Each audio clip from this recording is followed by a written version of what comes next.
Hash chash askol. It is good we are together. We acknowledge that we are on the indigenous land of the Coast Salish peoples, who have reserved treaty rights to this land, including the Duwamish, Duh Duabj, Suquamish tribe, Duh Akwabj, Muckleshoot Indian tribe, Buckleshoot, and Snoqualmie Indian tribe, Stokwabuh. We thank these caretakers of this land who have lived and continue to live here since time immemorial.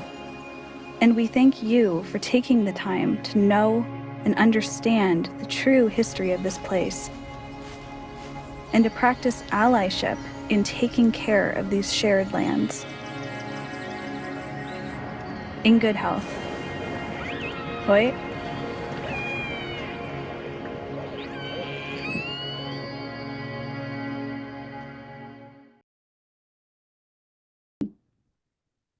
Leah Greenberg is a co-founder and co-executive director of the Indivisible project. Prior to founding Indivisible, Leah served as the policy director for Tom Perillo, governor of Virginia, and in other Hill jobs. She was featured as one of Time magazine's most influential people of 2019. Everybody give a big wave hello to Leah Greenberg. Wonderful, wonderful. Well, I'm so pleased to be here with you tonight. I see some old friends in the chat and the Zoom boxes. I also see some new names. That is my favorite combination. I thought I would do kind of a quick where are we set of reflections, but then hold the majority of the time for Q&A. Does that sound good to folks looking for kind of some nods? Okay, wonderful. And just as a general note, I love audience interaction. So if you have thoughts or questions or reactions, put them in the chat or do emojis. One of the things that's challenging about a Zoom conversation is that you're just kind of speaking and trying to see whether what you're saying is actually feels relevant to folks. So I appreciate all reactions and or just engagement of any kind. Hey everybody, it is good to be here with you tonight. I'll just do a very quick kind of my story for folks who are newer. I am Leah. I'm a co-founder and co-executive director of Indivisible. As Kat noted in her intro, I got my start working on Capitol Hill, did a lot of stuff at the intersection of Congress and human trafficking policy and advocacy up until 2016 when Donald Trump was elected. And like a lot of people, I found myself questioning a lot about my life and what I was going to do next. I was watching most of the things that I cared about on the verge of being swept away by the incoming, or that I'd worked on the verge of being swept away by the incoming administration. And I wanted to dedicate myself to building the power that could ultimately get and win and keep good policies that would make people's lives better and that would make the lives of the people I worked with better. And I was like a lot of people in that moment, right? The thing that was heartening in a moment that was very, very scary in 2016 was realizing that many, many, many other people were also shocked and horrified and starting to organize. And so my journey to be here with you tonight started really when my husband and I went back to our early days as congressional staffers, took some inspiration from our adversaries at the time, the Tea Party, and started reverse engineering their model, put it together on the internet in a guide called Indivisible in December of 2016, thought our friends would read it.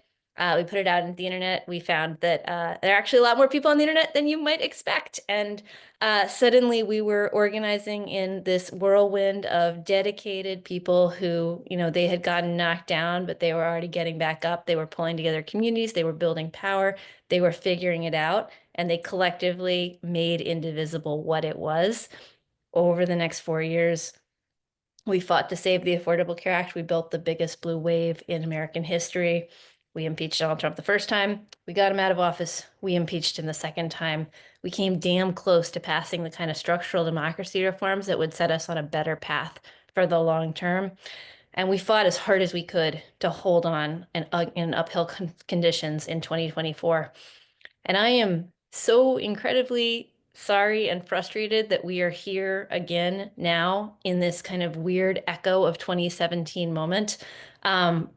But I am also seeing something very similar, which is that something horrible is happening in Washington. Something horrible is happening in, corporate boardrooms around the country where wealthy people are rolling over to enable the MAGA movement. But something beautiful is happening here and is happening in living rooms and town halls and meeting spaces all over the country, which is that regular people are saying, hell no. And we are getting organized. And we are each of us, wherever we are, figuring out what is my piece of this tapestry, because I'm going to pull it. And we are figuring it out together, and we're going to pull together, and we're going to beat them. Now, we came out with an updated Indivisible guide immediately after the election. And there are pieces of it that I would ask for your patience with, or for your grace with, because it was literally a week after the election, and we wrote it by locking ourselves in a cabin and refusing to come out until it was done. So all typos and or excessively long sentences, please just accept, or please just accept it as a product of the moment. But what we tried to focus on really was, let's just systematically think about what is our leverage in this moment. We have Donald Trump. We have a guy who intends to govern as a king, as a dictator. I think all of us anticipated Musk being part of the administration, but certainly didn't anticipate at that moment exactly how central he would become. But we also have a lot of different ways that power is distributed in American society, right? You can't just declare yourself a dictator and that's that. There are a lot of different sources of power that we are going to harness collectively to push back.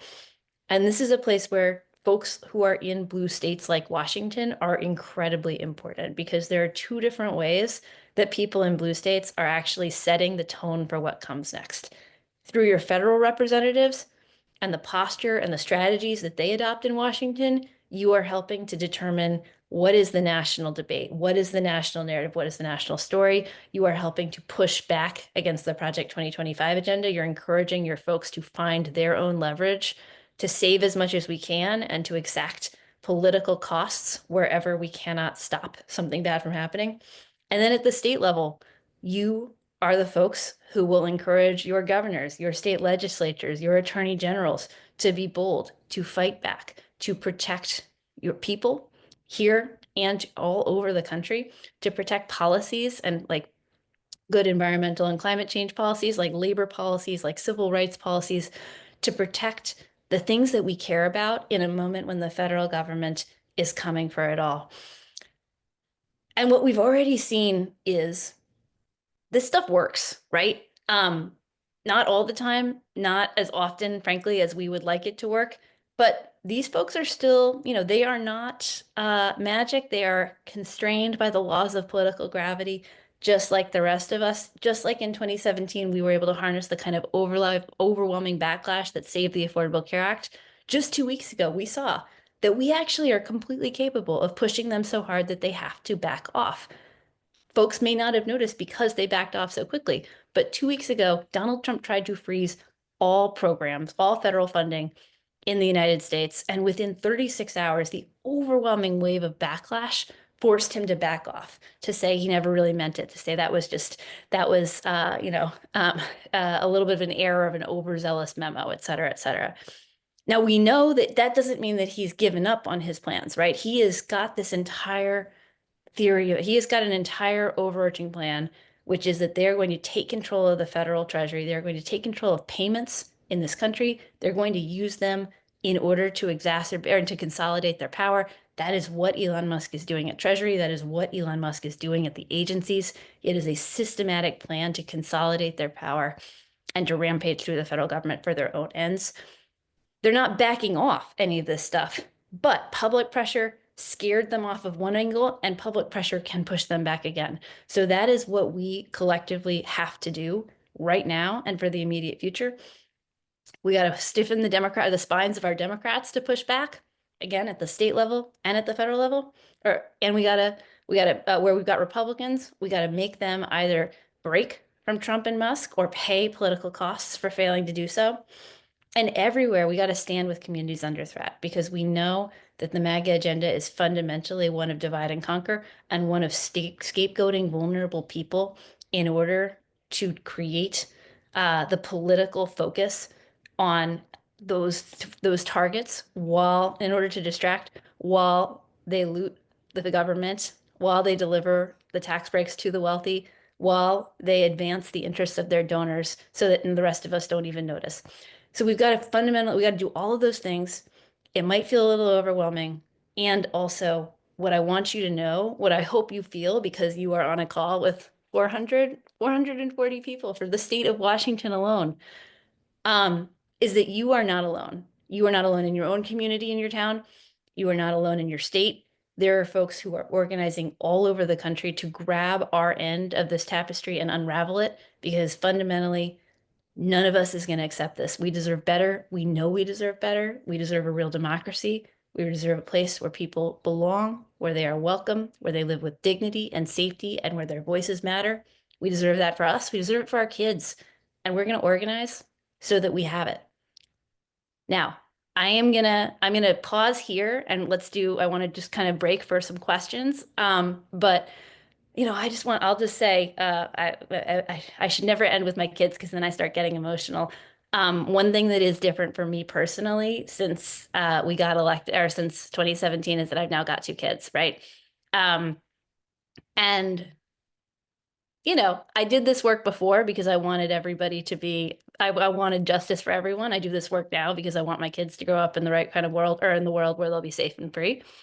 And what I know right now, when I look in their eyes, is I want them to know that I did everything I could in this moment, that I found every angle that I could to fight back, that I was creative, that I was determined, that I was brave. And I know that you're here because you want someone in your life, you want them to know that that was your why too. So thank you for being here. We are going to win. Oh, Leah, thank you so much. Thank you for the weekly chats you guys are doing. I know that that's uplifting people all over the country. Because we have limited time with you tonight, what we really wanted to focus on in our questioning was how we as a state harness that power of being a blue trifecta, how we pull on that thread of the tapestry. And so for those of us who maybe haven't really internalized what that looks like in terms of helping, help us understand what that looks like from the ground. Robin over in the 1st Congressional District asks, what can we do in our Washington state to have the most impact? Can we talk about real specifics? Yeah, absolutely. Absolutely. I want to just caveat that I know that there are people on this call who know way more about Washington state legislative action and potential than I do. So what I have is kind of like a general set of things that you should be thinking about, is kind of like, does my state have this? Does my state have that? Could this be improved, et cetera, rather than here is my set of recommendations for Washington specifically, but I'm absolutely happy to talk. What I would say, and I'm going to drop a few, I will also just drop a few links in the chat, is there are a bunch of different questions around kind of what is your state resourcing? What are your state's policies? What are the kinds of interstate compacts that that your governors are kind of part of or pursuing?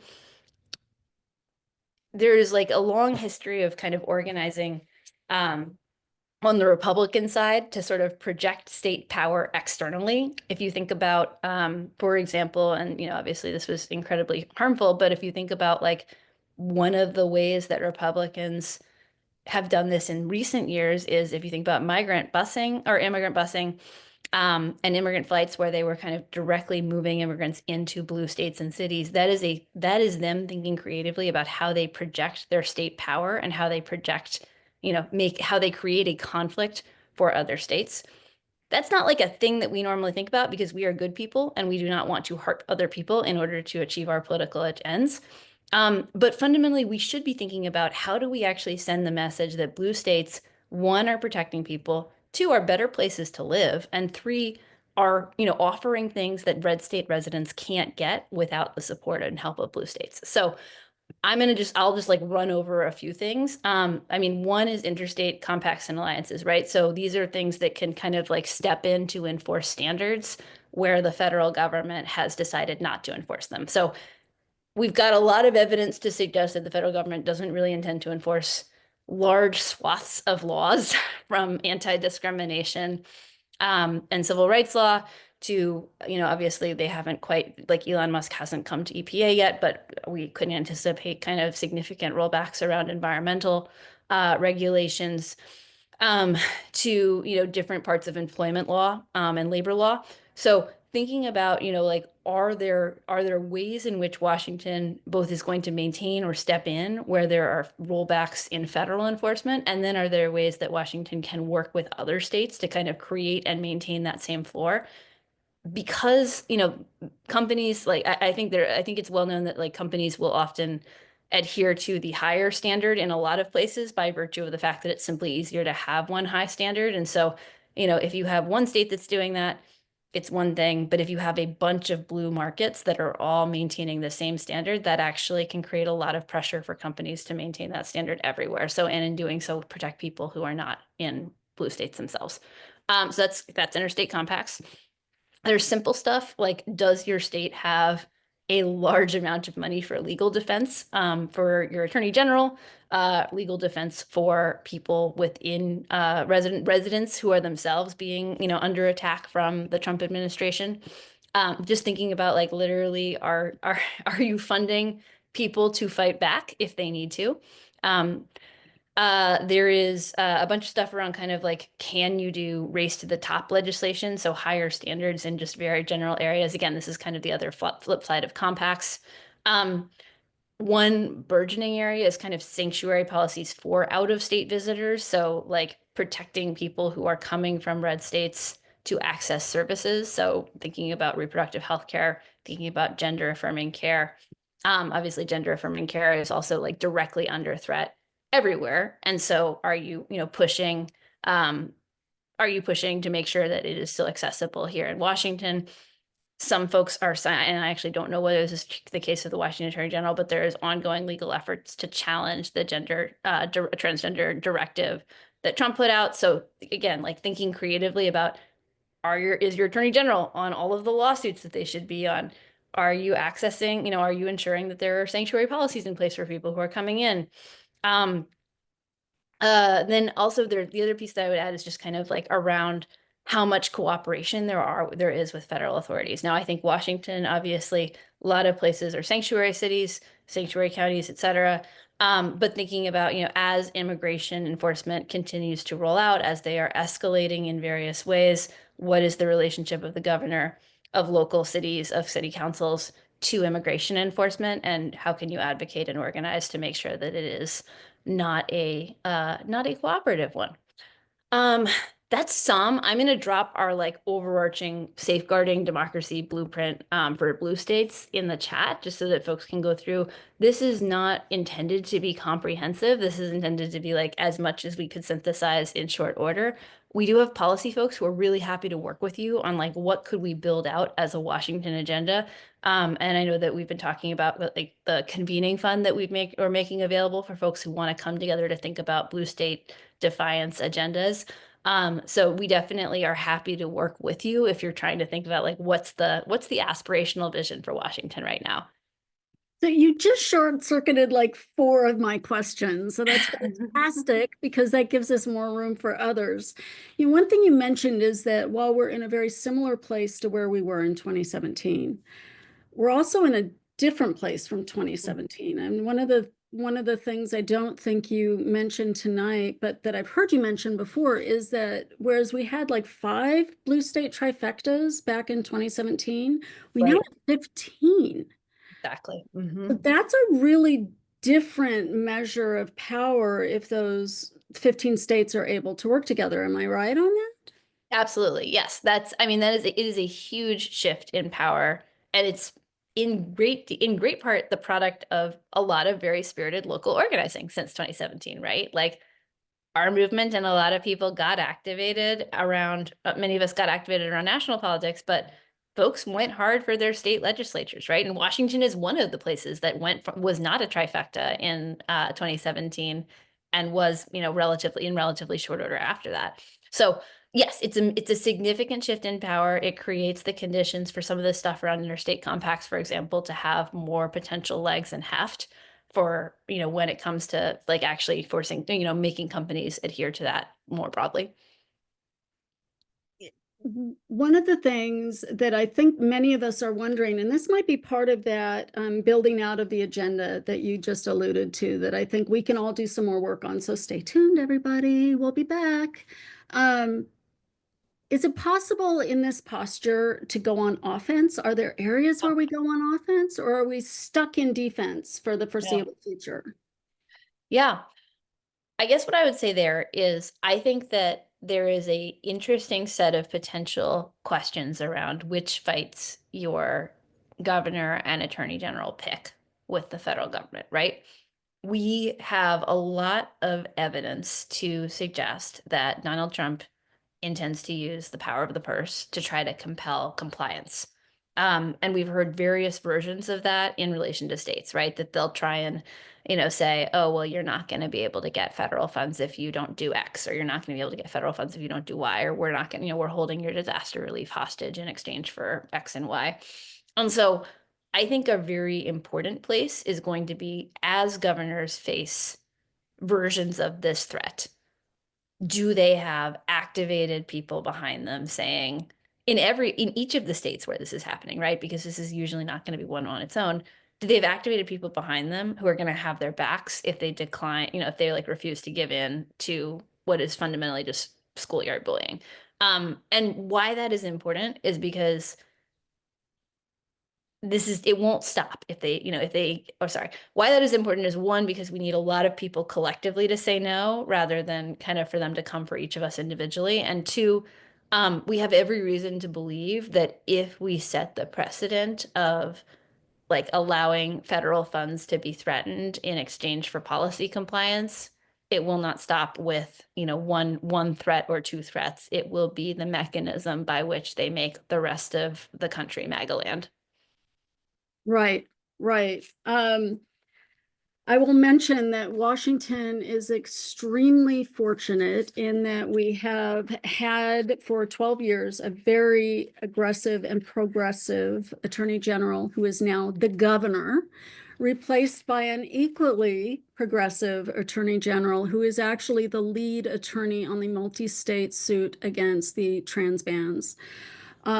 We are a sanctuary state. It's illegal to give data to immigration enforcement if you're a law enforcement official. It's illegal to ask immigration status of anybody. So I think we're doing good on policy, but I'm liking what I'm hearing about how we support our electeds at the state exec level. So we all the people on this call, help them all get elected. We helped him get elected to this statewide office. We just had a major shift. Our governor retired after 12 years, and so everybody shifted up. So we have a lot of relationships. Am I right in thinking that we manage these relationships a little bit the way we've developed relationships with our congressional members? I think that's I mean, you'd have to say How a do little we more get how there? you manage those How do we, relationships. you know? But I think that's right. I mean, I guess what I would say is I think that there's always like a little bit of a difference between people who you kind of have to, who are champions. They are themselves champions, and you are mostly like working as partners to support them as they are kind of energetically prosecuting the agenda that you want. And people who you kind of have to, pull and nudge into voting the right way, right? So those are just different kinds of relationships depending on, who you got. What I would say on kind of the former version is I think it's still possible for us to underestimate the extent to which even like really amazing electeds right now are feeling the ground is very unsteady. And we are seeing this at the federal level, where, folks are in many ways still trying to find their bearings. And I think that the energy and the atmosphere has shifted in the last couple of weeks. But I can tell you that like even 2 weeks ago, really good elected officials were coming to me and they were like, where is the crowd? Where, like, if I step out, who's going to be behind me?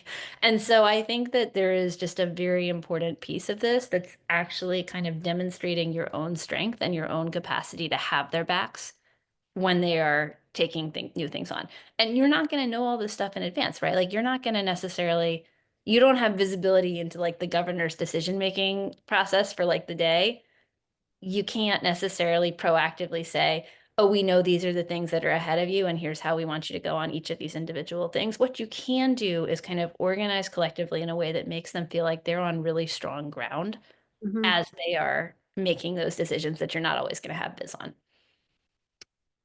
So let's go back to the unsteady ground that our federal Yes. delegation is feeling. There's kind of two areas of questioning here. We have a couple of members of the Democratic delegation. So 8 of our congressional members are Democrats. 2 in Eastern Washington are Republicans, and 2 of our members voted for, I think what everyone on this call would agree is a horrific bill. 2 of them voted for Lake and Riley.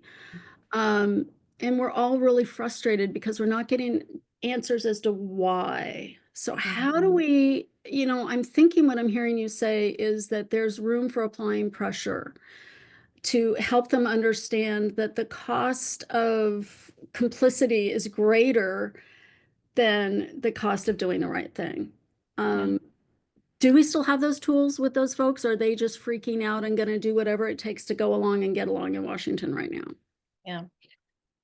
Well, here's what I would say. I actually think we saw a relatively similar period. And I'm not going to say that everything about 2017 and this period are the same. They're not.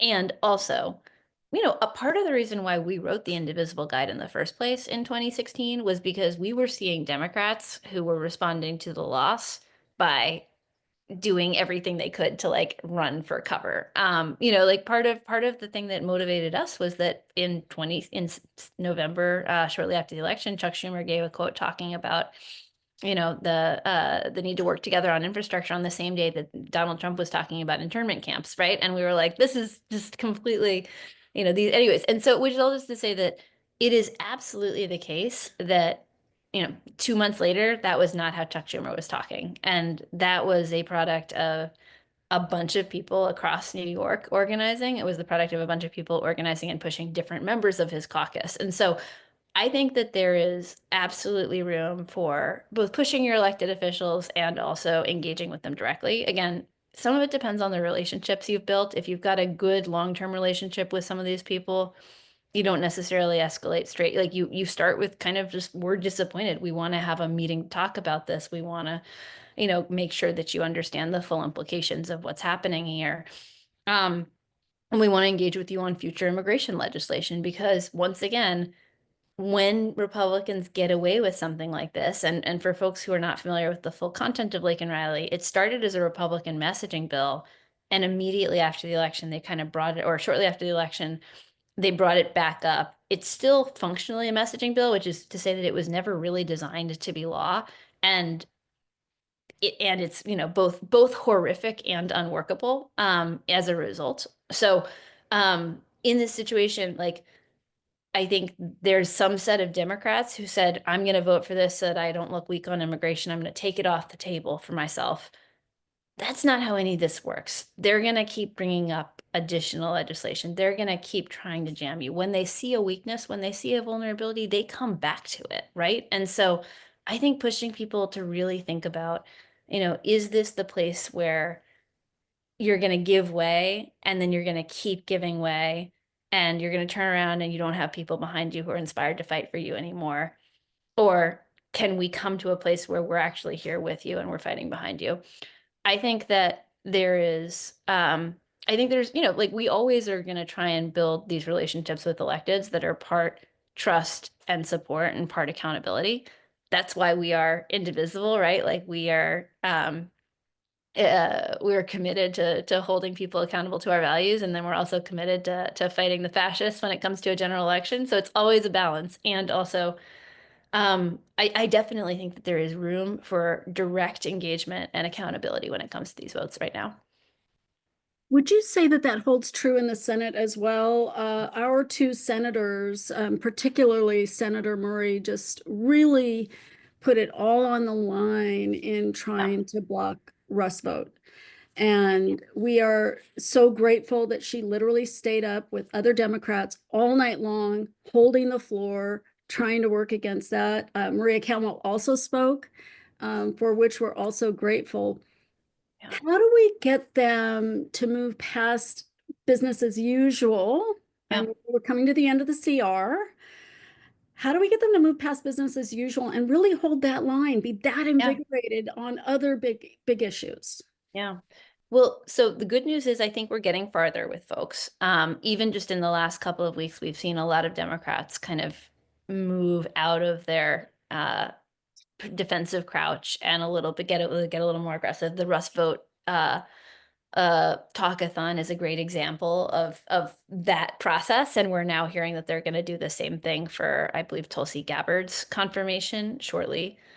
So I think part of it is pushing people when they're not doing what we want, right? Like providing that negative feedback, saying we need you to fight, et cetera. And part of it is celebrating when they do. So those are the two classic pieces, right? We cheer and we boo.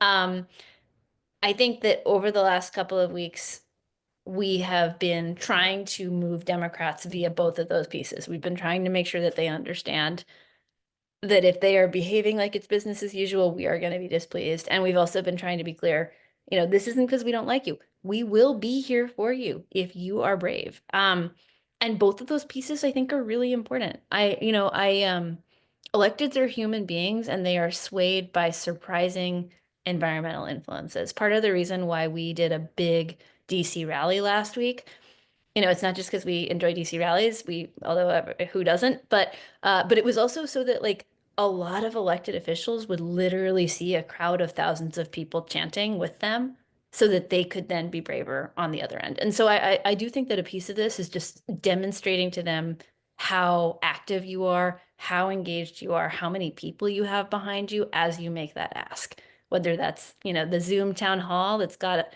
hundreds and hundreds of people on, whether that is an in-person event where you're really like celebrating them if they've done well, or you're talking to them about what do you actually want to see if they're not there. I think just being creative about how do you demonstrate that they will have an army behind them when they are brave, and they'll get some negative feedback when they're not. Maureen in Washington's 7th Congressional District, which is Pramila Jayapal's district. So, hands up for PJ. Is asking, I think, what's a really important kind of coming to the end of our time together question. And that is, in your view, what should be our top 2 priorities for blue trifecta states between now and the midterm election?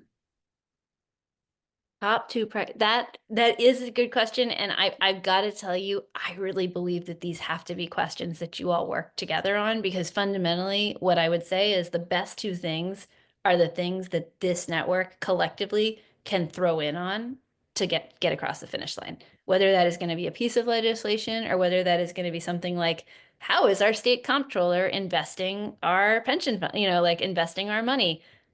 Let's do an examination of whether it's supporting the things we want it to be supporting right now.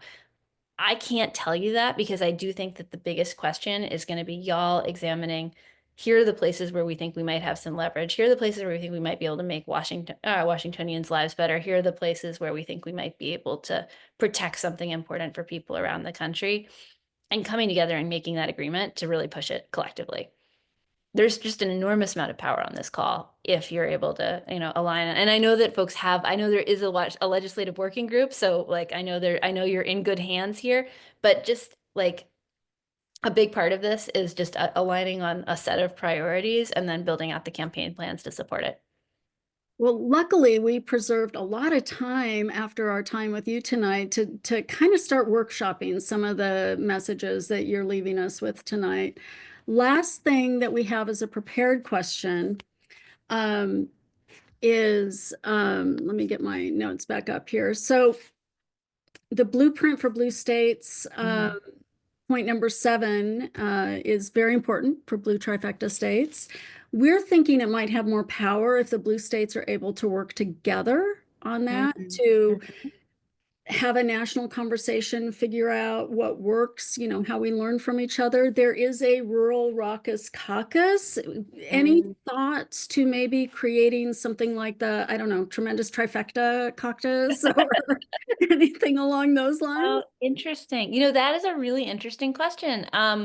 Let me take that back to the team. I can totally imagine why that might be really helpful, and I would love to think on it and see if we have folks available, but I don't want to commit without talking to anybody.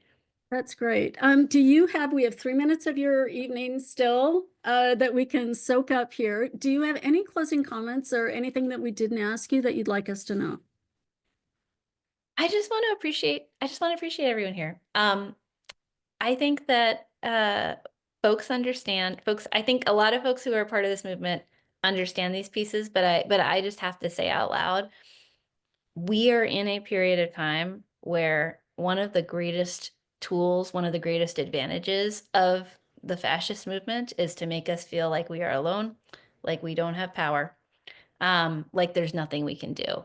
And the act of getting together here is the first step in the process of proving them wrong, because we are seeking community, we are finding each other, we are learning from each other, we are building our relationships, and we are building out the plans to find the leverage that is actually going to push back. Nobody is going to fix this alone, but all of us together have a role to play. And by virtue of being here, by virtue of being part of this movement, you are finding your role. You're stepping into the breach, and each of us is showing our own our individual act of courage and saying, we won't take this, we deserve better. So I'm grateful to you for being part of that. I'm grateful that we have this extraordinary movement that will hold us up and that will see us through. And I'm proud to be in this fight with you all. Thank you, Leah. Thank you again. We're so grateful to you for joining us tonight. Thank you to our organizer, Hannah Oliver. They are the reason that we were able to reach out to you, and we're just so grateful for you and for everything you do. We'll see you again soon. Thanks. Bye, y'all.